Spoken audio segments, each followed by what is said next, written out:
तो आज के लेक्चर में हम लोग डिस्कशन करने वाले हैं बेसिक डिस्कशन फ्लक्स का। हम लोग पिछले लेक्चर में कर चुके हैं। तो आज के लेक्चर में हम लोग जो बेसिक डिस्कशन करने वाले हैं वो टोटली बेस्ड ऑन फ्लक्स। और आज हम लोग पढ़ेंगे गॉस थ्योरम। क्या पढ़ेंगे? Gauss theorem. तो गॉस थ्योरम ध्यान से समझेंगे। तो सबसे पहली चीज गॉस थ्योरम। देखिए, गॉस थ्योरम जो हम लोग पढ़ने वाले हैं, तो गॉस थ्योरम हिंदी में कहते हैं गॉस की प्रमेय। ठीक, गॉस लिखा रहता है, कहीं कहीं गॉस लिखा रहता है, इंग्लिश में ये है गॉस की प्रमेय। समझिए, तो गॉस थ्योरम का मतलब क्या है? गॉस की प्रमेय। इसके लिए हमें पहले कुछ चीजें समझना होगा। ये क्या है? देखिए, गॉस थ्योरम भी इलेक्ट्रिक फ्लक्स फाइंड करने के लिए ही एक रूल है। क्या फाइंड करने का एक रूल है? इलेक्ट्रिक फ्लक्स फाइंड करने का ही एक लॉ है, एक नियम है। समझिएगा बात को। मैंने कहा कि गॉस थ्योरम भी क्या है? गॉस थ्योरम भी इलेक्ट्रिक फ्लक्स फाइंड करने का ही रूल है, लेकिन कैसे सरफेसेस में? तो आप जितनी भी 3D सरफेसेस, 3D सरफेसेस का मतलब क्या है? जितनी क्लोज सरफेसेस, कैसी सरफेसेस हैं? जितनी close, close surface, close surface मतलब बंद सतह। 3D सरफेसेस मतलब क्लोज सरफेसेस पर, अगर क्लोज सरफेसेस पर हमको फाइंड करना हो क्या फ्लक्स, तो हम लोग किस थ्योरम का यूज करते हैं? Gauss theorem. गॉस थ्योरम को पहले स्टेटमेंट समझ लिया जाए। गॉस थ्योरम का स्टेटमेंट है कि किसी बंद पृष्ठ से, किसी बंद पृष्ठ से परिबद्ध, किसी बंद पृष्ठ से परिबद्ध वैद्युत फ्लक्स, किसी बंद पृष्ठ से परिबद्ध वैद्युत फ्लक्स का मान उसमें उसमें उपस्थित उसमें उपस्थित उसमें उपस्थित आवेश का, उसमें उपस्थित आवेश का 1/ε0 गुना होता है, होता है। समझिएगा फिर से, it's the statement of Gauss theorem. किसी बंद पृष्ठ से परिबद्ध वैद्युत फ्लक्स का मान उसमें, मतलब किसमें? बंद पृष्ठ में उपस्थित आवेश का 1/ε0 गुना होता है। जितनी भी 3D सरफेसेस हैं, मतलब जितनी बंद सरफेसेस हैं, क्लोज्ड सरफेसेस, इसमें इसमें फ्लक्स फाइंड करने के लिए गॉस ने एक रूल दिया। उसने कहा कि केवल फाई ई बराबर क्या होगा? क्यू, आवेश का। देखिए ना, उसमें वैद्युत फ्लक्स का मान, उसमें उपस्थित आवेश क्यू का कितना होगा? 1/ε0 गुना, मतलब phi is equal to q upon epsilon naught. अभी हम इसके पहले स्टेटमेंट को फिर से समझेंगे। मैंने बताया कि जैसे कि कहाँ पर अप्लाई होगा, पहले इसको समझिए। जैसे जिस रूम में हम लोग बैठे हुए हैं, जिस रूम में आप लोग बैठे हुए हैं, इमेजिन करिए कि एक 3D सरफेसेस है। देखिए, या तो आपका रूम कहीं ना कहीं घनाभाकार होगा, क्यूबॉइडल शेप का होगा, या ट्यूब शेप का होगा, घनाकार होगा। अगर बीच में एक आवेश रख दो, रूम के कहाँ रख दो एक आवेश? बीच में, तो उस जितनी भी जो चार्ज रखा है, उस चार्ज से इलेक्ट्रिक फील्ड लाइन ऐसे ऐसे ऐसे चारों तरफ जाएंगी, चारों तरफ पड़ेंगी।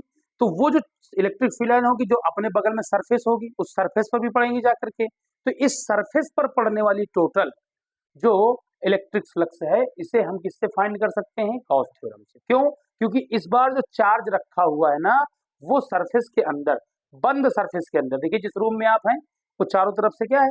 बंद है कि नहीं? और चार्ज उसमें रख दिया गया है उसके भीतर। अब उससे जो इलेक्ट्रिक फील्ड लाइन प्रोड्यूस होंगी, वो जाकर किसी न किसी सरफेस पर, किसी न किसी सरफेस पर टकराएंगी जाकर के। ठीक, तो क्या इस चार्ज को हम बाहर से देख सकते हैं, रूम के बाहर से, कहीं से? तो ऐसे ही मान लीजिए कि हमने मान लीजिए ये ले लिया एक ठो, स्फेरिकल गोलाकार है और यहाँ पर चार्ज रख दिया जाए, ठीक, तो बंद पृष्ठ के अंदर चार्ज है कि नहीं है, पहले देखिए आप लोग, बंद पृष्ठ के अंदर चार्ज है कि नहीं, इससे इलेक्ट्रिक फील्ड लाइन निकलेंगी ये। अब ये देखिए सरफेस से जाकर क्या कर रही है, टकरा रही है, तो सरफेस से जाकर टकरा रही हैं, तो सरफेस से जाकर टकरा रही हैं, तो अगर सरफेस से परपेंडिकुलर टकराएंगी तो इनको हम लोग क्या कहेंगे, इनको हम लोग फ्लक्स कहेंगे, है ना। और ऐसे सिस्टम में फ्लक्स को फाइंड करने का कौन सा रूल बताया जा रहा है, गॉस की थ्योरम। गॉस थ्योरम की हेल्प से हम लोग केवल और केवल 3D सर्फेसेस, कैसी सर्फेसेस का, 3D सर्फेसेस यानी बंद सतहों के लिए क्या निकालते हैं, फ्लक्स निकालते हैं, ठीक। दूसरी बात, एक चीज और देखिए, एक चीज सबसे बेसिक बात ये है कि जैसे कल आपने एक फार्मूला पढ़ा था प्रीवियस लेक्चर में कि फाई, हाँ, 3D सर्फेसेस का मतलब केवल और केवल क्लोज सर्फेस, 3D सर्फेसेस मतलब क्लोज सर्फेसेस से, ठीक। कोई भी 3D हो, जैसे मान लीजिए मैंने आपके सामने कई 3D सर्फेस लिख दिए, क्यूब लिख दिया, क्यूबॉइड लिख दिया, देखिए इस तरीके की शेप होती नहीं है 3D सर्फेसेस, है ना। ये देखिए इसके भीतर आप चार्ज रख दीजिए, बाहर से नहीं देखेंगे। ये आपने स्फेयर ले लिया, गोला ले लिया, वृत्त नहीं गोला, सर्किल नहीं स्फेयर, ठीक। फिर आपने मान लीजिए सिलेंडर ले लिया, आपने क्या ले लिया, सिलेंडर ले लिया, देखिए इसके बीच में आवेश रख दीजिए, चार्ज रख दीजिए, ठीक।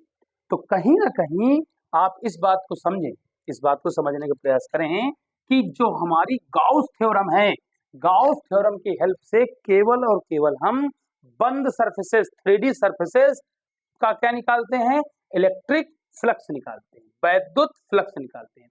गाउस थ्योरम भी कहीं ना कहीं ये बताया जा रहा है आपको कि फ्लक्स निकालने की ही एक प्रोसेस है, एक स्पेशल प्रोसेस है, स्पेशल लॉ है, किसकी, फ्लक्स निकालने की, क्लोज्ड सर्फेसेस की फ्लक्स निकालने का स्पेशल फॉर्मूला है, ठीक। अच्छा, आपने प्रीवियस लेक्चर में पढ़ा है कि phi E is equal to E A cos theta, previous lecture में आपने पढ़ा phi E is equal to E A cos theta. तो ये आपने जब पढ़ा तो आप देखिएगा, ये ए है, यहां से जितना भी फ्लक्स जा रहा पूरे का है, ठीक, पूरा डी फाई है। लेकिन अगर हम सिर्फ इतने एरिया से निकालें, इतने एरिया से कितना फ्लक्स जा रहा है बताओ, तो इतने एरिया को, अगर इस पूरे एरिया को हम ए कह रहे हैं, तो बताओ इतने एरिया को क्या कहेंगे, इतने एरिया को क्या कहेंगे, डी।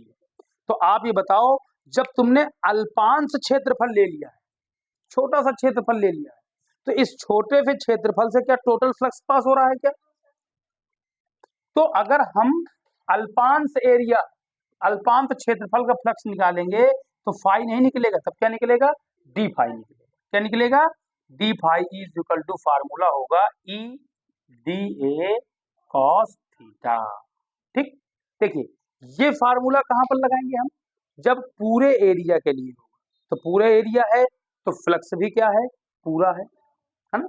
लेकिन हमने जब एरिया क्या कर दिया, थोड़ा सा अल्पांश, तो फ्लक्स भी हमारा क्या हो गया, अल्पांश हो गया। देखिए फाई की पहले डी लगा दिया, मीन्स क्या, अल्पांश, बात समझिए। तो ये हमारा कंप्लीट एरिया के लिए है, पूरे सरफेस के एरिया का फ्लक्स है, और ये हमारा जो है अल्पांश क्षेत्रफल, किसके लिए, अल्पांश क्षेत्रफल का क्या है, फ्लक्स है। पहले इसको नोट कर लिया जाए, नोट करिए, तो नोट हो गया होगा, इसका डेरिवेशन देखा जाए। देखिए तो इसके डेरिवेशन पर हम लोग थोड़ा सा डिस्कशन करें।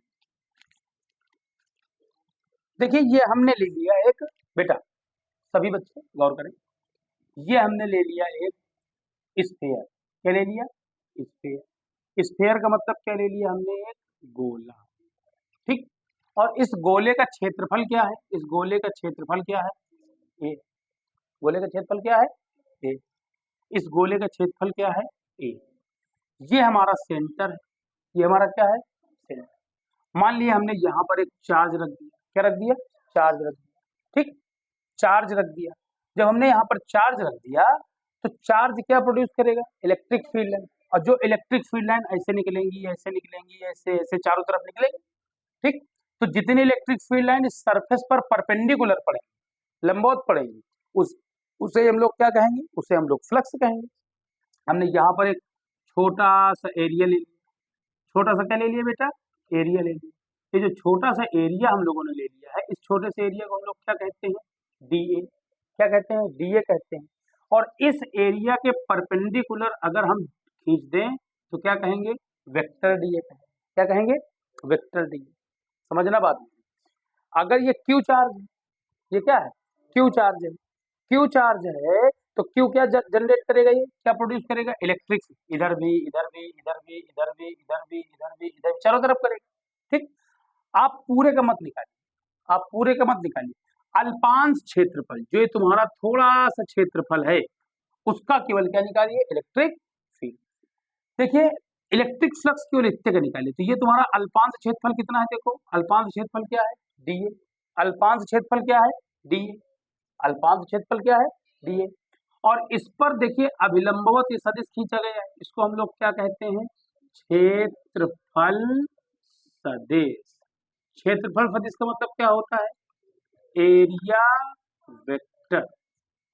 देखिए इसका जो रेडियस है, इस गोले का, स्फीयर का रेडियस कितना है आपका, आर। अच्छा, ये जो इलेक्ट्रिक फील्ड प्रोड्यूस कहाँ से, इधर इधर कितना होगा हमसे मतलब नहीं, हमने सिर्फ अभी कितने को लेना है हमको, अल्पांश।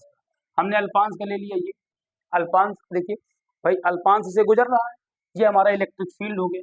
अरे इलेक्ट्रिक फील्ड तो इधर भी जा रहा है, इधर भी जा रहा है, इधर भी जा रहा है, इधर भी जा रहा है, इधर भी जा रहा है, इधर भी जा रहा है, हमको पूरे से कोई मतलब नहीं, हमको कितने से मतलब है, सिर्फ इस अल्पांश से। तो देखिए ये तुम्हारा एरिया वेक्टर हो गया और ये तुम्हारा क्या हो गया, ई हो गया। तो यहाँ पर थीटा की वैल्यू कितनी डिग्री हो गई, 0 डिग्री। देखिए थीटा की वैल्यू कितनी डिग्री हो गई, 0 डिग्री हो गई। अच्छा, फ्लक्स का फार्मूला हमने क्या पढ़ाया था, फाई ई बराबर ई ए कॉस थीटा। लेकिन यहाँ पर हमने अल्पांश क्षेत्रफल का निकाला है, अल्पांश क्षेत्रफल, अल्पांश क्षेत्रफल हेतु। तो ये क्या हो जाएगा, डी फाई ई बराबर ई, और ये अल्पांश क्षेत्रफल क्या होगा, डी ए, और कॉस थीटा, थीटा की वैल्यू कितनी है बेटा, 0 डिग्री। तो डी फाई ई क्या बेटा, डी फाई ई बराबर ई डी ए कॉस 0 की वैल्यू 1। तो डी फाई ई बराबर क्या हो गया, ई डी ए। ठीक है, देखिए अल्पांश निकल आया है ना, फिजिक्स में याद रखना, जैसे मान लीजिए लिखा हो कि इंटीग्रल ऑफ डीएक्स, तो ये x का अल्पांश है ना, फार्मूला हो तो 1 dx इज इक्वल टू क्या हो गया, x। देखिए x का अल्पांश था, इंटीग्रेशन कर दिए तो क्या लौट के आ गया, x आ गया, पूरा x आ गया। जैसे मान लीजिए इंटीग्रेशन ऑफ क्या है, dy, तो y का अल्पांश है तो इसका इंटीग्रेशन करते हो तो कितना हो जाएगा, y हो जाएगा। लिखा हो इंटीग्रल ऑफ dA, ठीक, तो ये a का कौन सा पार्ट है, अल्पांश, इसका समाकलन कर दोगे तो क्या हो जाएगा, a। तो इसी तरह यहाँ देखिए लिखोगे दोनों पक्षों का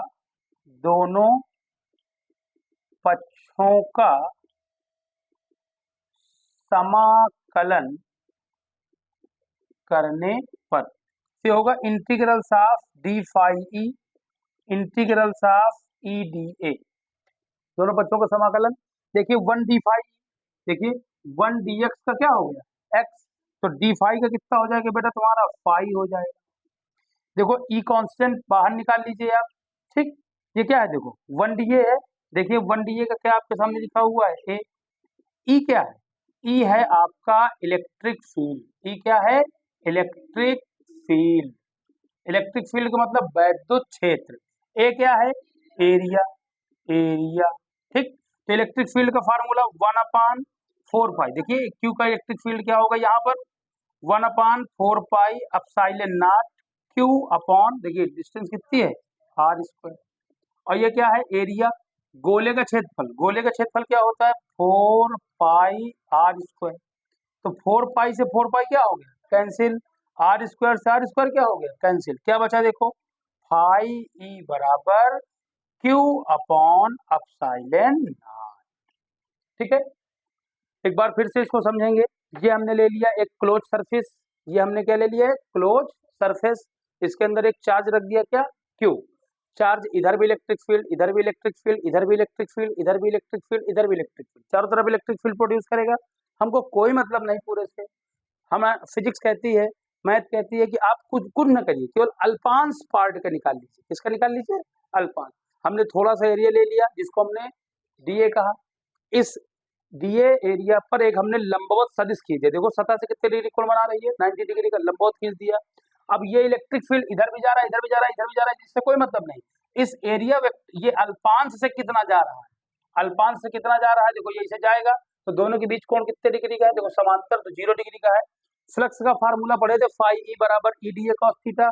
पूरे एरिया का नहीं निकाल रहे हैं हम लोग, किसका निकाल रहे हैं, अल्पांश। अल्पांश क्षेत्रफल हेतु अगर एरिया अल्पांश कर दोगे तो फ्लक्स भी क्या आएगा, अल्पांश ही आएगा, ठीक ना। कॉस थीटा की वैल्यू कितनी रख दी है, 0, तो कॉस 0 का मान कितना हो जाएगा, 1। लिखोगे डी फाई ई बराबर ई डी ए, दोनों पक्षों को क्या कर दिया, समाकलन। और सूत्रों की सहायता से देखिए 1 डी एक्स बराबर कितना है, एक्स। ऐसे देखिए 1 डी फाई बराबर कितना हो गया, phi E d A, E constant बाहर निकालेंगे तो 1 डी ए, देखो 1 डी ए बराबर कितना हो गया, ए, ठीक। तो ई क्या होता है, ई 1 अपान, देखिए ये इलेक्ट्रिक फील्ड विद्युत क्षेत्र 1/4πε0 क्यू बटे आर स्क्वायर, ठीक, इंटू 4 पाई आर स्क्वायर। कहां से आ गया ये 4 पाई, ए गोले का क्षेत्रफल, ये क्या है, गोले का क्षेत्रफल क्या होता है, 4 पाई, 4 पाई से 4 पाई कैंसिल, आर स्क्वायर से आर स्क्वायर कैंसिल, क्या बचा, क्यू और बटे एप्सिलॉन। तो ये रही आपकी गॉस की थ्योरी। यही तो बताया गया था, किसी बंद पृष्ठ से परिबद्ध वैद्युत फ्लक्स का मान, उससे जो परिबद्ध फ्लक्स का मान है, उपस्थित आवेश का कितना बताएगा, 1/ε0 गुना होता है। नोट कर लीजिए इसको।